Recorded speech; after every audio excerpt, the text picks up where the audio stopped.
اور میں یہ بات بھی کہنا ضروری سمجھتا ہوں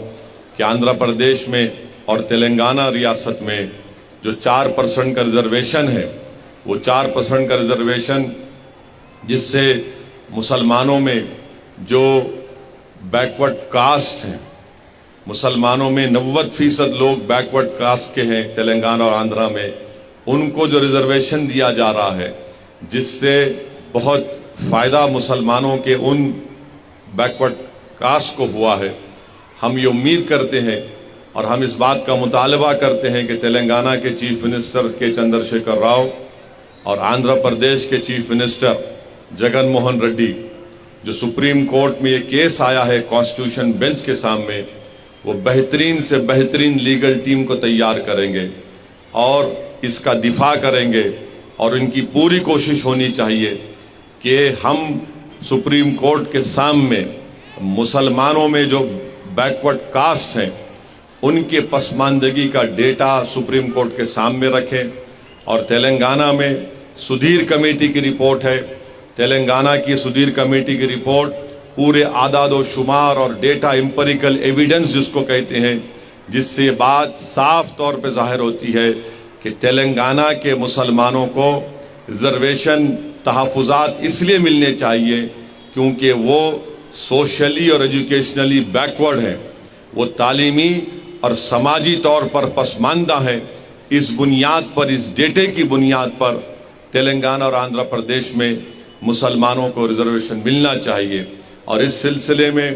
میں نے چیف سیکرٹری سے بات چیت کی، ان سے ملاقات کی اور ان سے بار بار حکومت کو توجہ بھی دلا رہا ہوں۔ تو چیف سیکرٹری نے مجھ سے یہ کہا ہے کہ سپریم کورٹ میں ڈیویڈی صاحب، دھون صاحب اور سینئر وکلاؤں کا تلنگانہ کی حکومت نے ان کو بحیثیت اپنا وکیل مقرر کیا ہے۔ تو میں نے حکومت سے یہ بھی کہا ہے کہ جو پروفیسر گوپال صاحب ہیں جنہوں نے ایک بہترین بحث کی یہ 10% اکنامک ویکر سیکشن کے ریزرویشن کے خلاف، ان کو بھی رکھا جائے۔ تو حکومت نے مجھ سے وعدہ کیا ہے کہ ان کو بھی رکھیں گے۔ ساتھ ہی ساتھ میں نے تجویز بھی دی کہ MR شمشاد صاحب کو اور نظام پاشا صاحب کو اس لیگل ٹیم کا حصہ بنایا جائے، کیونکہ اگر ہم اپنی طاقتور لیگل ٹیم نہیں بنائیں گے تو خدا نخواستہ ایسا نہ ہو کہ ہم یہ 4% تحفظات سے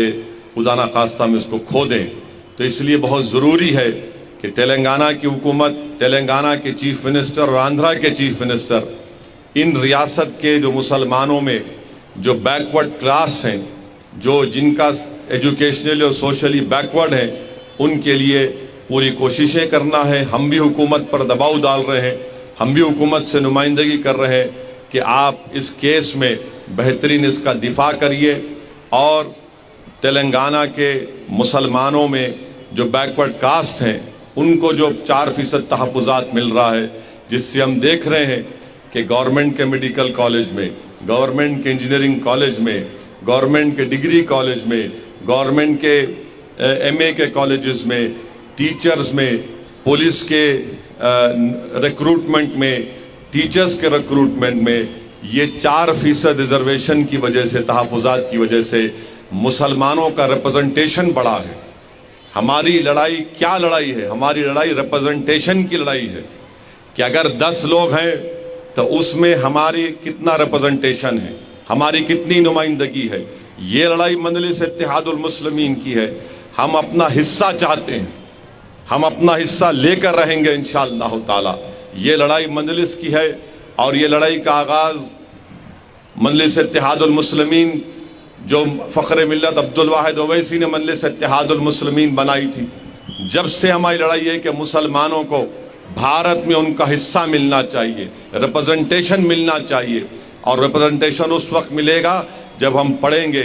سیاسی طور پر طاقتور ہوں گے اور حکومت کو